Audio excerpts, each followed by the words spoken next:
Today, I have a special treat for you. Dr. Terry Wahls offered to come on my MS podcast to share her story and her latest research. She even answered some of your burning questions like, how do I decide on a treatment plan when I'm newly diagnosed? And how do I start the protocol when it feels so overwhelming? When I was first diagnosed with multiple sclerosis in 2016, Dr. Wahls' book was one of the very first books that I read to create my wellness journey with MS. And I became so passionate about her work that I got certified as a Wahls Protocol Health Practitioner and dedicated my nutrition coaching practice to helping individuals adopt the Wahls Protocol. And we see it time and time again. Food can, in fact, help us to live a better life with multiple sclerosis and autoimmune disease. So let's dive into this very special episode and hear directly from Dr. Terry Wahls. And my fellow MS sisters, if you want a more personalized approach to creating your MS diet and lifestyle, check out my private coaching program. It includes a comprehensive assessment, personalized strategies, and lifestyle support. Each month, I only accept 3 new clients. So if you're interested, apply now at alenebrennan.com/coach. Now on to today's episode. There are 1 million people diagnosed with multiple sclerosis in the U.S. So that makes you 1 in a million. And you have a special purpose in this world that no diagnosis can take away from you. So if you are ready to reclaim your body, mind, and life from multiple sclerosis, welcome to my MS podcast. I'm your host, Alene Brennan. Hello, Dr. Wahls. Welcome to my MS podcast. Hey, thank you for having me. I am thrilled that you are here. You have played such a big role in my journey with managing MS, and your story is profound. So I'm thrilled to have you on today and talk a little bit more about your story, your research, all of it. And if somebody is listening who is not familiar, this is Dr. Terry Wahls. She is a conventionally trained doctor who was diagnosed with multiple sclerosis in 2000, and tried all the conventional methods, but ultimately found her healing through diet and lifestyle. Dr. Wahls, I had the opportunity to meet with you literally weeks after my diagnosis at the Wahls conference. And again, you certainly paved the road, not only for my healing journey, but for so many others in the MS and the autoimmune community as a whole. So I would love if you could kick us off just by telling us a little bit more about your story and some of the research that you are working on now. Sure. So again, I'm an internal medicine physician. I had developed some stumbling issues and saw my neurologist in 2000. And at that time, you said, Terry, this could be bad or really, really bad. And so for the next 3 weeks, I go through the workup. And while I'm going through that, I'm thinking about the fact I've already had 20 years of worsening electrical face pain. So I actually am secretly praying for a fatal diagnosis because I don't want to become disabled. 3 weeks later, I hear multiple sclerosis. I do my research. I find the best MS center in the country. I see the best physicians, take the newest drugs. 3 years later, I hear tilt, recline, wheelchair. I take mitoxantrone in a form of chemotherapy. I take Tysabri, the newest biologic drug. It does not help. I continue to relentlessly worsen. And then I'm asking myself, am I really doing all that I can? And I start reading the basic science for Alzheimer's, dementia, ALS, Huntington's, and MS. And I decide that mitochondrial dysfunction is what's driving disability. So I create a supplement cocktail to support my mitochondria.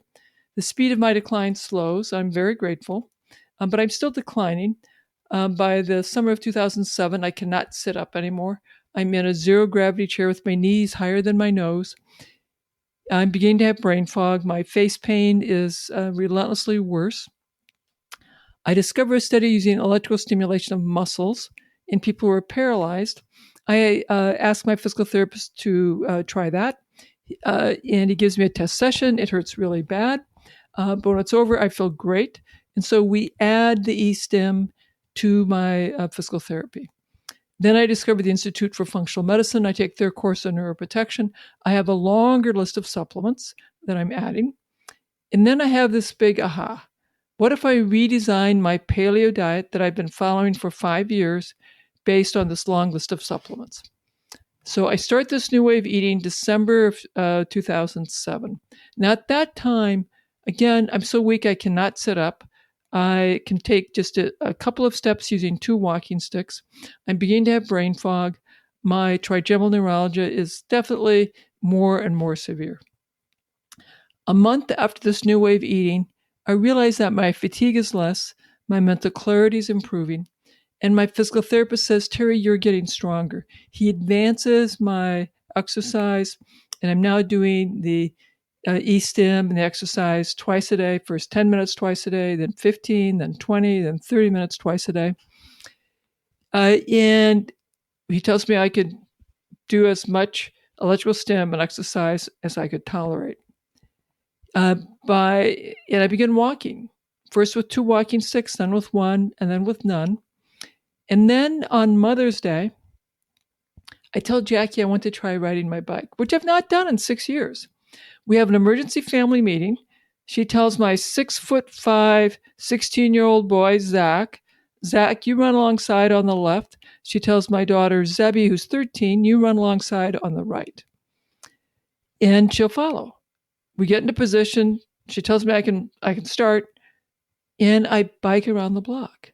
Now, that big 16-year-old boy, he is crying. My 13-year-old daughter, she is crying. Jackie's crying. And when I relive that moment, tears come back, because that was the moment where who knows how much recovery might be possible. And so I keep biking a little bit more. Then in October, Jackie says, honey, I've signed us up for the Courage Ride. It's 18.5 miles. However far you go will be a triumph. And I have to take a couple of rests, but I do cross the finish line. And once again, my children are crying, Jackie's crying, I'm crying. And this fundamentally changes the way I think about disease and health, and it will change the way I practice medicine. That's incredible. That's incredible. And all because at the beginning of your diagnosis, you looked at this and you said, there's got to be something that I can do. There's got to be a different way to look at this. There's stuff I can do. And I think that's my message. That's become my mission in life, is to change the standard of care. That yes, we may have FDA-approved drugs that lower the number of new enhancing lesions, but everyone, regardless of what you decide about the drugs, there's so much that we can do to address diet and the modifiable lifestyle factors that will impact disease course, that will impact quality of life.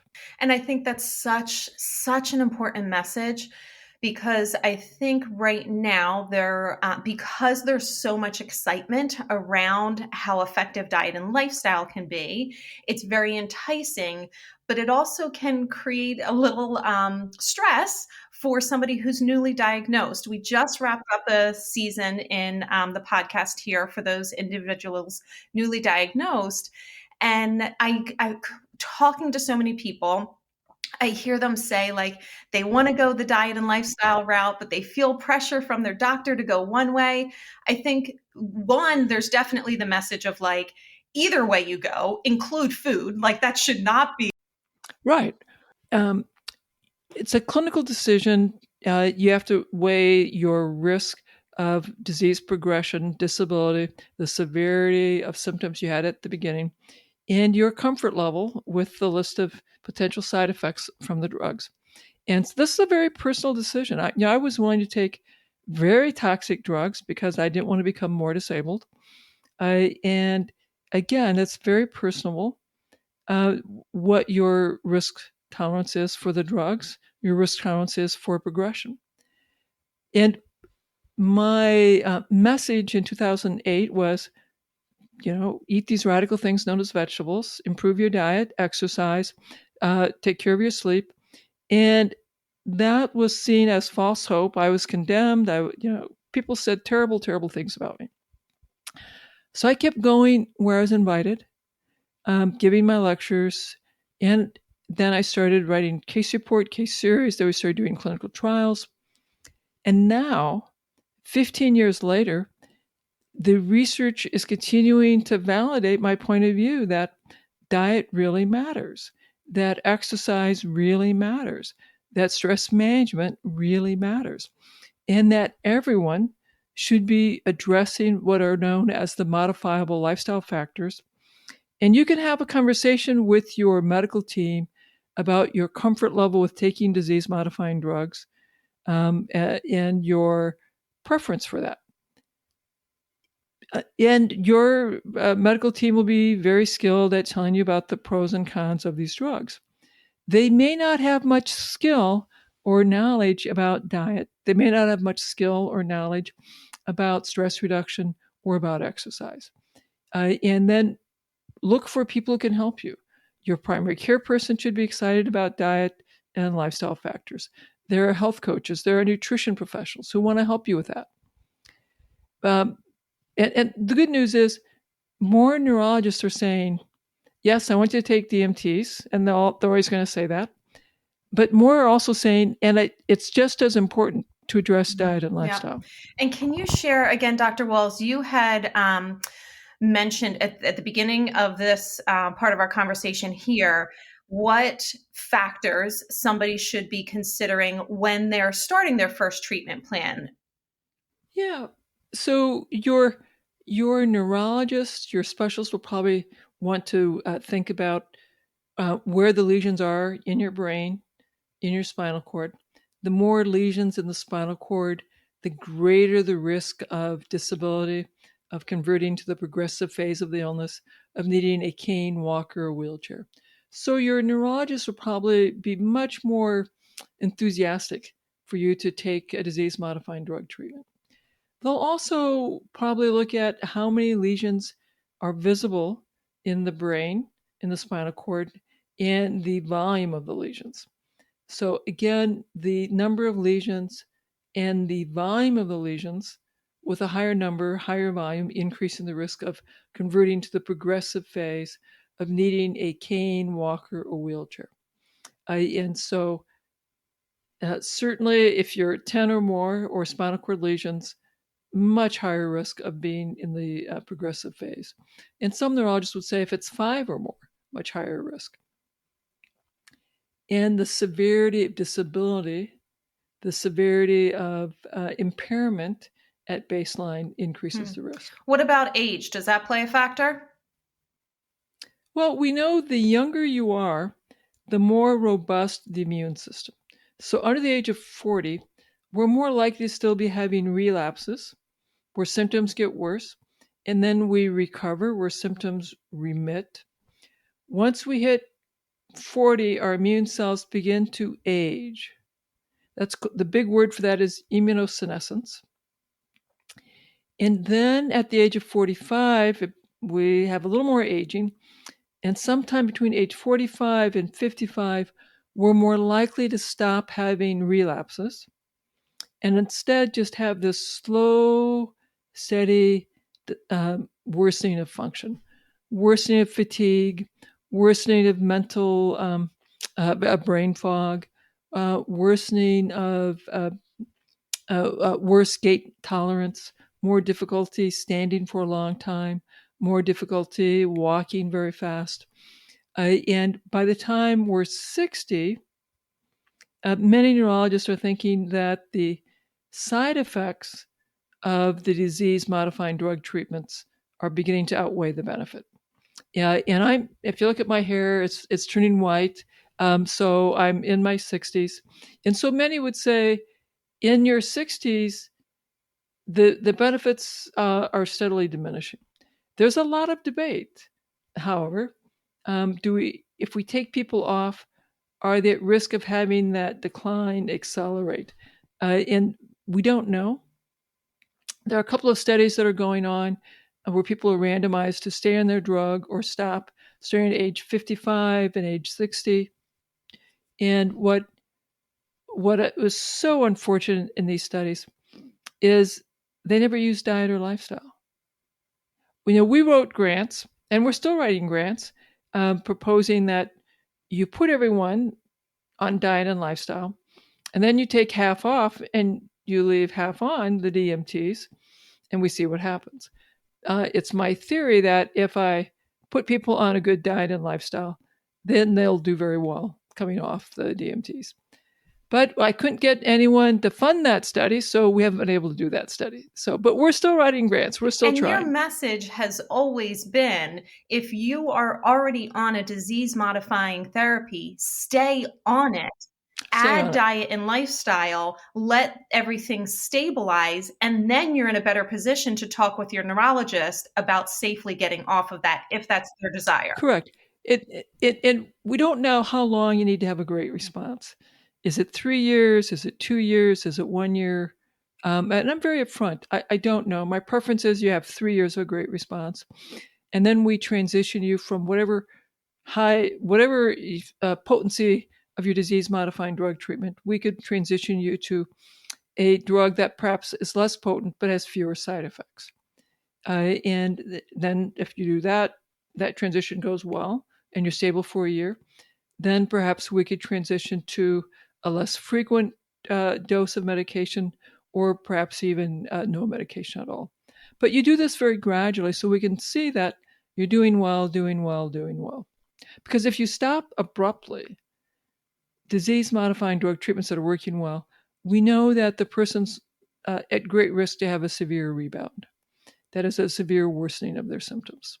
100%. So your position or your kind of message is when someone's newly diagnosed, there's a lot of factors, including the number of lesions, the placement of lesions, and the severity of their symptoms.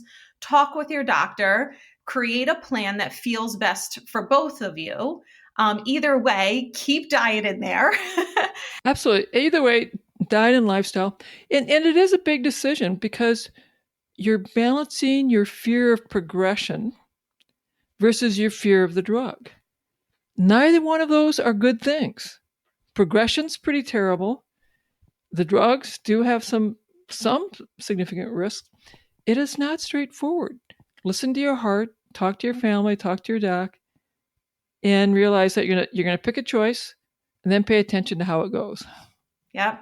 Commit to whatever your decision is and then track the results and have follow-up appointments with your doctor to discuss if adjustments need to be made in either direction. Correct. Dr. Wahls, thank you so much. Yeah, go ahead. Have a good diet. Eating the standard American diet full of sugar, processed food, increases the risk of disease progression. So, Dr. Wahls, what diet would you recommend? Well, the first thing I want people to do is make these changes as a family. Whatever we're going to do, if we do it as a family, it is much easier. And so I talk with my patients about what are the foods to add, what are the foods to reduce and eliminate.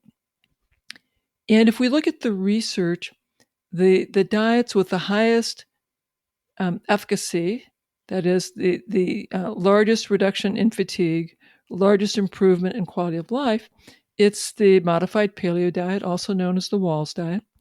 A Mediterranean diet is also very good. A low saturated fat diet, the Swank diet, also good.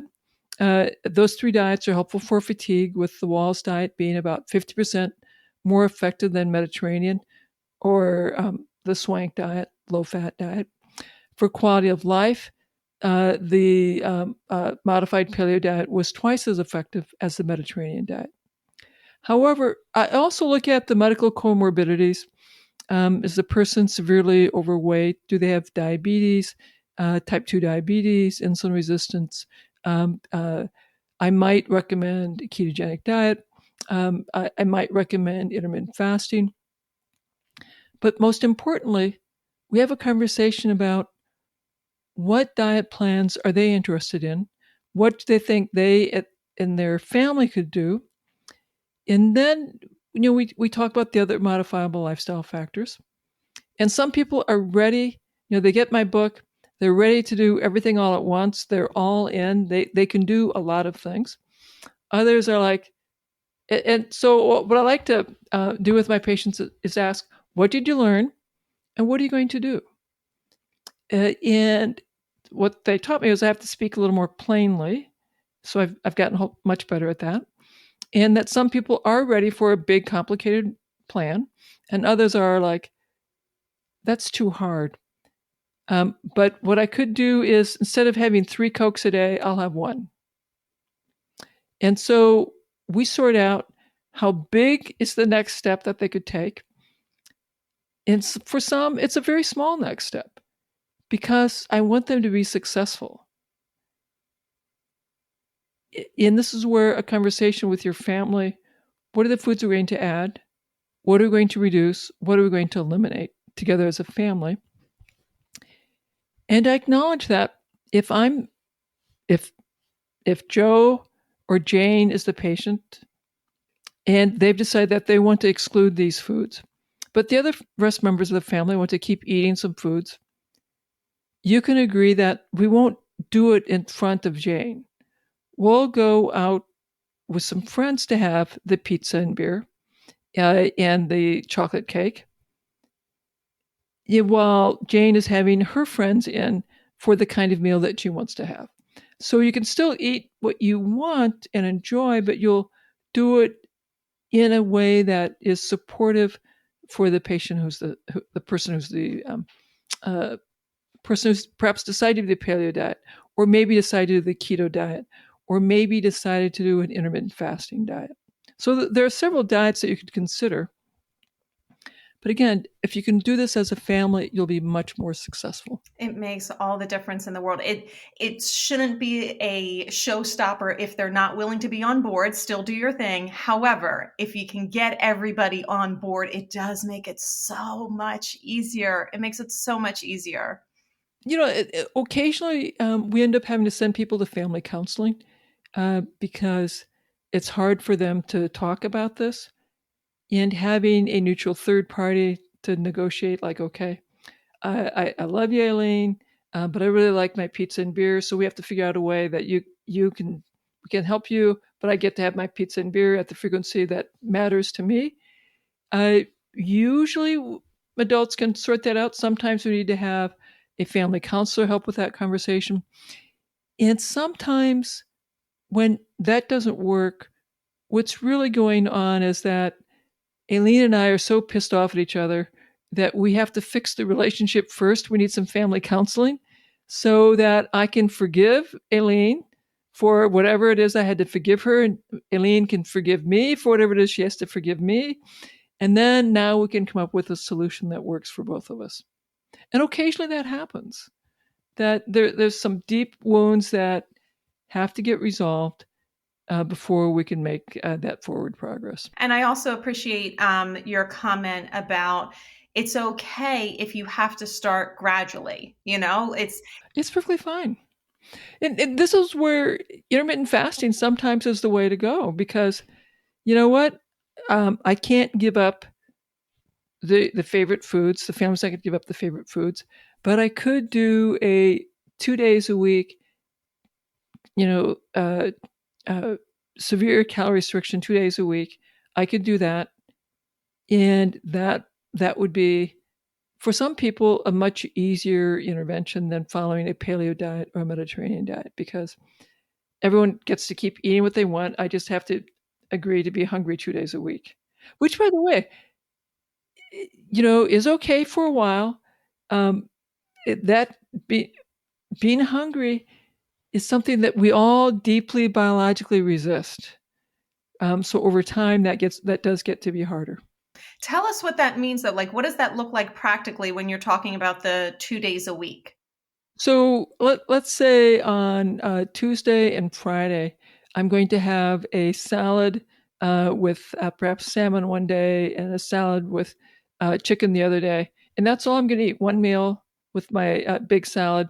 So that's about 500 calories, 700 calories. You could make it a little deeper calorie restriction. That would be even better. So a smaller salad where it's only about 300 to 400 calories, you're really going to be quite hungry. You could also do a 24-hour fast, 1 day a week. That does a bunch of really favorable things to how we run the chemistry of life. And again, the beauty of that is you get to keep eating whatever else the family's eating. So that's another baby step. Well, not the smallest baby step, but it's still an option. I love you're giving options is basically what it comes down to get somebody started. It's a way to get started. You could decide that what you want to do is less sugar sweetened beverages. Kind of how many that you're doing now, whatever that is, and like, okay, I'll cut it by one. That's what I'll do this week. Then maybe the next week I'll cut it by another one. And you keep working at reducing that until there's no sugar sweetened beverages. Yeah, and we certainly know that reducing or eliminating sugar is beneficial overall to your health. For many, many different health conditions. For absolutely. Sure. And then just going back quickly for the intermittent fasting that you were talking about, is there a simpler way, or how could you simplify the description of what benefits you're feeling or experiencing physically from that? Well, if you do the intermittent fasting, it will improve your blood sugar control. It will improve your blood sugar. It will reduce the inflammation, called cytokines, these inflammation molecules in your bloodstream. It will also improve the efficiency of your mitochondria. And your mitochondria are what drive energy. So it does a bunch of very helpful biochemical processes for you. Yeah, wonderful. And then can you tell us a little bit, this might be a nice segue here, of a little bit more about what's going on with your current research and the message that you'd like to share or invite to our community on the podcast here? So we have a study that we're doing, efficacy of diet on quality of life. It's comparing a ketogenic diet, the modified paleo diet that many of you hear as the Wahls diet, to usual diet. People with relapsing remitting multiple sclerosis between the ages of 18 and 70 will come to Iowa, get baseline assessments, then we'll randomize you into one of these three diets, and we'll bring you back in 3 months and then again in 24 months. What we'll do is we'll measure your energy levels, your quality of life, your walking, hand, vision function, short-term memory, and we'll get a no contrast MRI of the brain at baseline and at 24 months. This will have 156 people in the study. This will be one of the largest, longest diet studies that have been done in the setting of multiple sclerosis. We are very excited. We have room for another 30 people in the study. And so, Alene, I'm hoping you can help me get those last 30. We'd be thrilled. Let's go. I'll get you a copy of the QRS code. If you go to terrywahls.com/MS study, that's our recruitment page. There's a little video about the study. And you'll see there's a survey I need you to complete that you'll answer a few questions that will let us know if you're eligible for the study or not. If you're not eligible for the study, you'll be in our database for other studies that we'll be doing, because we do several studies a year, some of which are survey only based. Again, we're looking for people in the United States, Canada, or Mexico, willing to be randomized to a keto diet, paleo diet, or usual diet. Okay. So they have to be willing to accept whichever category they're in and follow it for 2 years, you said, correct? Correct. Let's say you're already on a keto diet. That's fine. You can still come in. You have to be willing to be randomized so that if you're on a keto diet and you're randomized to the paleo diet, you're like, okay, I guess I'm going to liberalize my diet a little bit more and do a paleo diet. If you're in the usual diet arm, you get to follow the usual diet arm, and that's fine. If you're a vegetarian diet, you have to be willing that if you're randomized to the paleo diet, you're going to be eating meat and fish. And so If you are on a low-fat diet, you have to be willing that if you're randomized to the keto diet, you'll eat the keto diet for us. Okay. Good to know. Well, I will definitely include that link in our show notes as well, so they can go directly there. We can also go to the show notes to get anything that Dr. Wahls is mentioning here. So if you're interested in that, yeah. One more thing. I'm going to include our QRS code, so it's a little JPEG that you'll have, Alene. And for everyone listening, please put this QRS code on your Facebook, on social media, and tell people to please screen so they can be part of our study. It's very handy because they could use the camera in your phone. It'll take you straight to our survey, and then you could complete the survey on your phone. And that will really help us get more people screening. Dr. Wahls, the size of this study is really exciting. I mean, to know It is huge. That's I don't know that people realize how big of a study that is. I was just looking at one the other week, and it was more from the low fat perspective, and I think it might have been like 30 people. So the Yeah, I think it was 36. I'm sorry. Yeah. I think it was 36. 36, yeah. I mean, so the comparison is significant. Well, and it's very expensive. Doing studies, 156, that's a lot of people. 2 years, that's a long time. That's a multi-million-dollar budget. Wow. And you would not be getting that funding if there weren't people behind you believing in this work that you're doing. We have grateful patients that have been funding our pilot studies. The MS study funded the Swank versus Wahls diet study. And again, it was a grateful family that's funding this study because they believe in the work. They've seen the impact of diet and lifestyle on their lives. Yeah, it's tremendous. And it brings so much hope for those of us diagnosed with MS and autoimmune disease to know that the worst case scenarios that we tend to see online when we do that first Google search after a diagnosis does not have to be our story. It does not have to be, not by any means. What I want all of you to know is that it's very possible to thrive and do just so well. My symptoms began in 1980 with pain. I've had neurologic symptoms now for 43 years. I'm still hiking, I'm biking, I'm swimming, I'm jogging, I'm writing books, I'm doing research, and I'm not the exception. We've had people who have been wheelchair dependent, who we've worked with closely. They had to do a lot of work. It takes a lot of work to recover when you have that level of disability, but they're walking again. They are getting their lives back. So absolutely, it is possible to rehabilitate yourself. Absolutely. And you're emphasizing that it's not just the fatigue and brain fog, that an improvement in mobility is possible. Is absolutely. We just published a paper.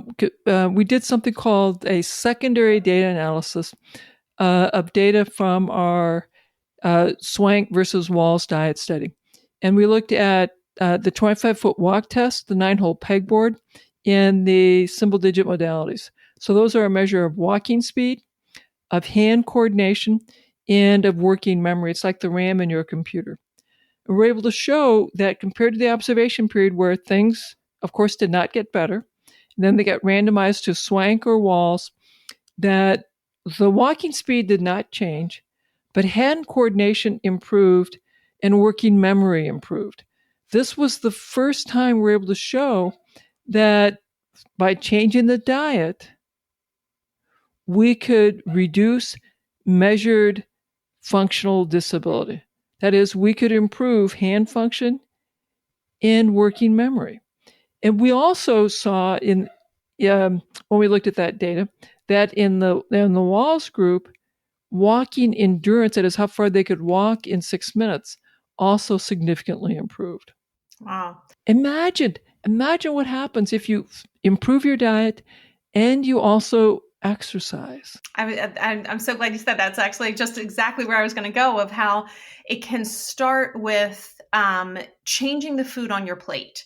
And that can help to give you a little bit more energy that, into sharing your story, that helped you to better perform in physical therapy. And then performing better in physical therapy just further. It just continues to grow and grow and grow. Yeah. And so, I exercise every day.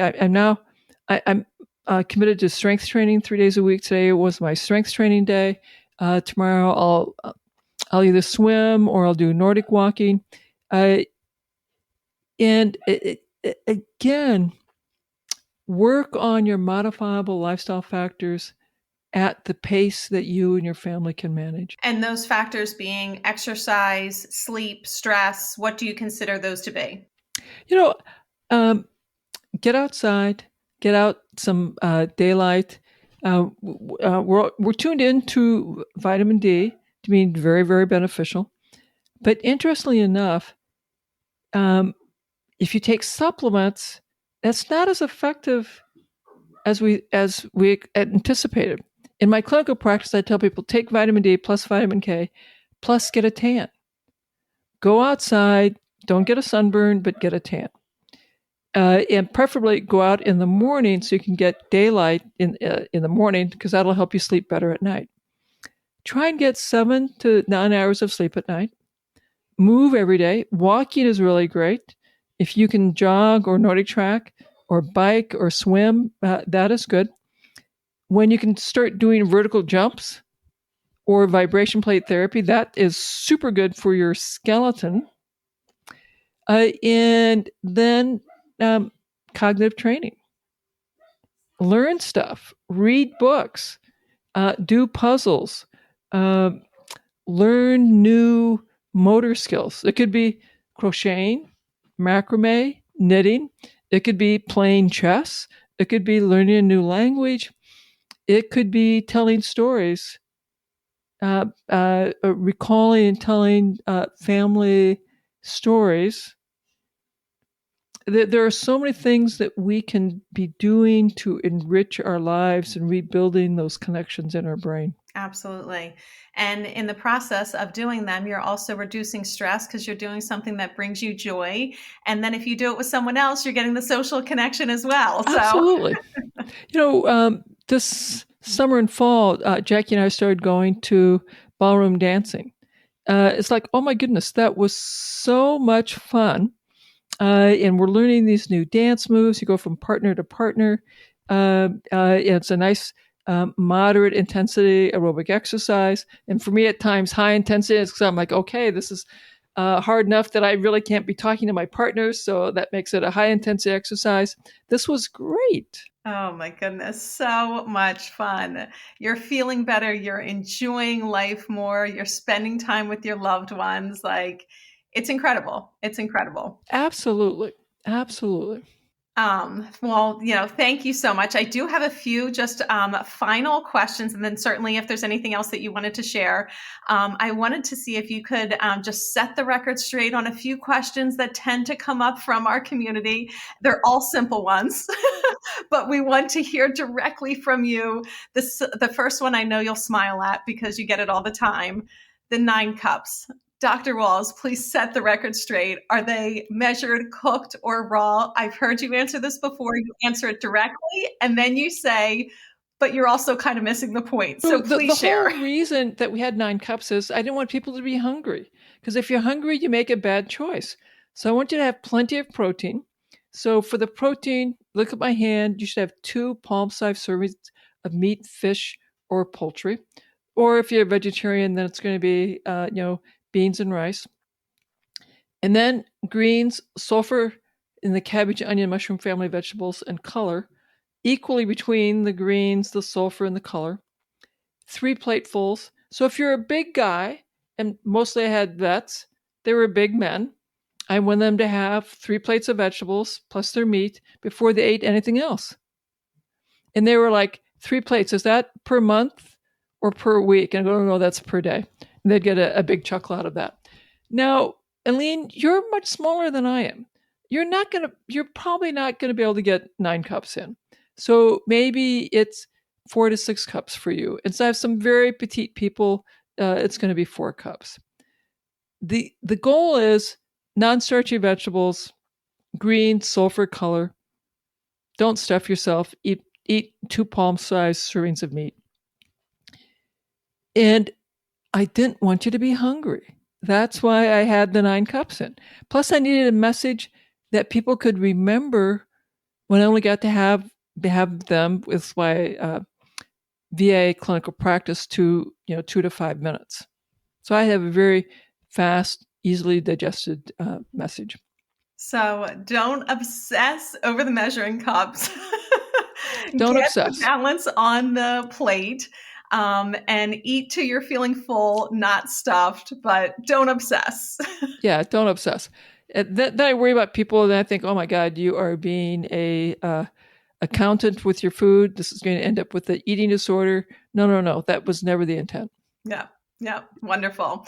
And then the other question that can come up often is the concern around saturated fat with the coconut oil or coconut milk. I know this is a common one you address as well.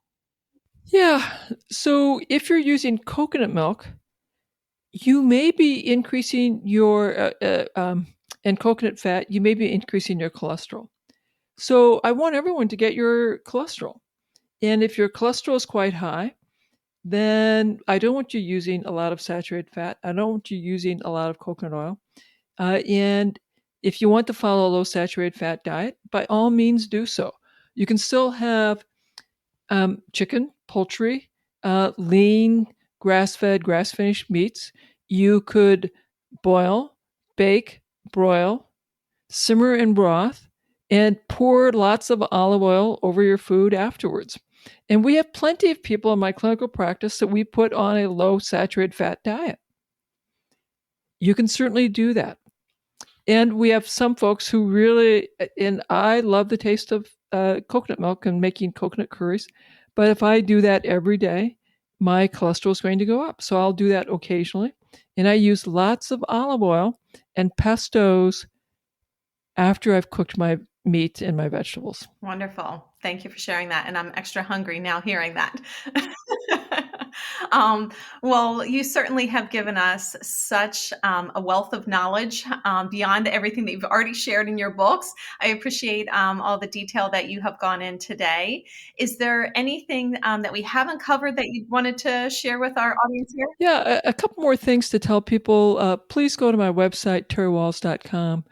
Sign up for my emails there so you can get my weekly email updates. Those are fabulous. Follow me on Instagram, Dr. Terry Wahls, DrTerrywahls, because then you get to see what I'm eating and doing. I think that's pretty inspiring. And please share information about our study as widely as possible to your friends, your family, your physicians, and help us get those 30 people so we can change the world.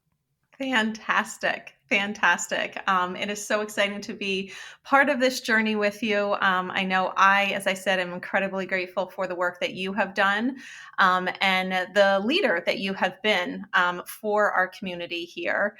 I thank you for paving the road that you did when all of this was just you on your own. Hearing a lot of kind of backlash there, you continued on. And we get to benefit from the courage that you had. And it's inspiring to each of us to have courage in our own lives and to, really pursue our passions and make sure that we are standing up and standing firm for what we believe in. So thank you for all that you did then. And thank you for all that you continue to do now. I deeply appreciate it. And I know all of our listeners do as well. Thank you for all that you're doing as well, Alene. Wonderful. Well, we hope to talk to you again soon. But in the meantime, we'll head on over to your website and Instagram, and we'll be able to connect with you further there. Thank you for being our first guest on my MS podcast. Thank you. Well, my friend, we've reached the end of this episode. Pick one lesson from today's discussion and put it into action now. It's time to reclaim your body, mind, and life from multiple sclerosis. And for more resources, events, and programs, head over to alenebrennan.com. See you on the next episode of my MS Podcast.